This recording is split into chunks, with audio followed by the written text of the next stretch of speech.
கடமையை செய் பலனை எதிர்பார்க்காது. இது என்ன நியாயம்? வேலையை செய்யணுமா, ஆனால் சம்பளம் தர மாட்டேன் அப்படிங்கிற மாதிரி இருக்கு இந்த கதை. நம்ம ஒரு வேலை செய்கிறோம், அதுக்கான சேலரி கிடைக்குது, அல்லது நம்ம ஒரு பொருளை சேல்ஸ் பண்ணுறோம், அதுக்கான ப்ராஃபிட் கிடைக்குது.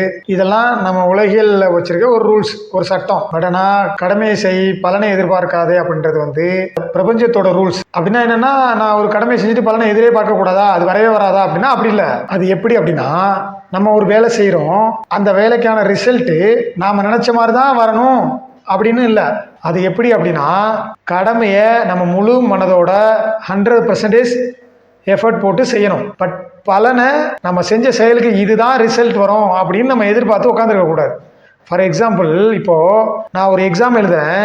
அந்த எக்ஸாம் எழுதும்போது என்னோட கடமை எழுதுறது, ரொம்ப ஃபுல் ஃபோக்கஸோடு நான் அந்த எக்ஸாமை எழுதணும்.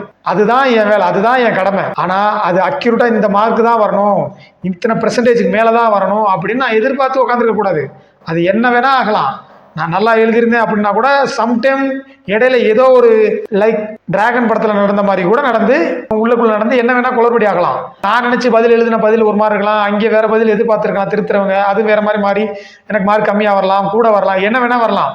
ஆனால் எனக்கு மார்க் இத்தனை பெர்சன்டேஜ் கண்டிப்பாக வரணும், நான் அப்படிதான் எழுதிருக்கேன் அப்படின்னு நம்ம எதிர்பார்த்தே உட்காந்துட்டு இருந்தோம்னா, சப்போஸ் நம்ம நினைக்கிறத விட மாறா நடந்துச்சு அப்படின்னா நமக்கு பெயின் வரும், மனசுல வலி வரும். இது மெயினா சொன்னதே, கடமையை செய் பலனை எதிர்பார்க்காத அப்படின்னா நமக்கு பெயின்ஃபுல்லா இருக்கக்கூடாது, கஷ்டம் இருக்கக்கூடாது, மன கஷ்டம் இருக்கக்கூடாது. அப்படின்னா நம்ம கடமையை செஞ்சுட்டு பலனை எதிர்பார்க்காம உட்காந்துருக்கலாம். அது என்ன பலன் வருதோ ஏத்துக்கலாம். அப்படி இருந்தோம் அப்படின்னா மன கஷ்டம் இருக்காது. இது மெயினா அதுக்கு தான் சொல்லப்பட்டது.